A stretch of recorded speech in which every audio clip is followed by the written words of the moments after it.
जगप्रेरणा digital न्यूजमध्ये आपलं स्वागत आहे.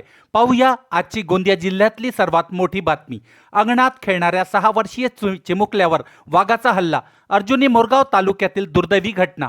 अर्जुनी मोरगाव तालुक्यातील आदर्श धाबे टेकडी येथे आज शुक्रवार 10 एप्रिल 2026 ला सायंकाळी एका वाघाने केलेल्या हल्ल्यात 6 वर्षाच्या चिमुकल्याचा दुर्दैवी मृत्यू झाला. या घटनेमुळे संपूर्ण परिसरात शोककळा पसरली असून नागरिकांमध्ये भीतीचे वातावरण निर्माण झाले आहे. मिळालेल्या माहितीनुसार प्रज्वल गोवर्धन मेश्राम वय 6 वर्ष हा निरागस मुलगा आपल्या घराच्या परिसरात खेळत होता. त्याचवेळी दबा धरून बसलेल्या एका वाघाने अचानक प्रज्वलवर झडप घातली. वाघाने त्याला उचलून क्षणात जंगलाच्या दिशेने ओढत नेले. घटनेचे गांभीर्य लक्षात येताच प्रज्वलच्या कुटुंबियांनी आणि गावकऱ्यांनी आरडाओरडा सुरू केला. लोकांचा आवाज ऐकून वाघाने प्रज्वलला सोडून जंगलाच्या दिशेने पळ काढला. त्यानंतर गावकऱ्यांनी तातडीने शोध मोहीम राबवली. काही अंतरावर प्रज्वल गंभीर जखमी अवस्थेत आढळून आला. मात्र जखमा अत्यंत खोल असल्याने या भीषण हल्ल्यात त्याचा जागीच मृत्यू झाला.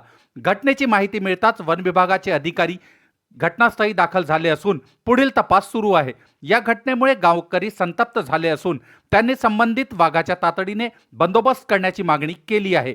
वन्य प्राण्यांच्या वाढत्या हालचालीमुळे मानवी वस्तीवर धोका वाढला असून प्रशासनाने ठोस उपाययोजना कराव्यात अशी विनंती नागरिकांकडून होत आहे.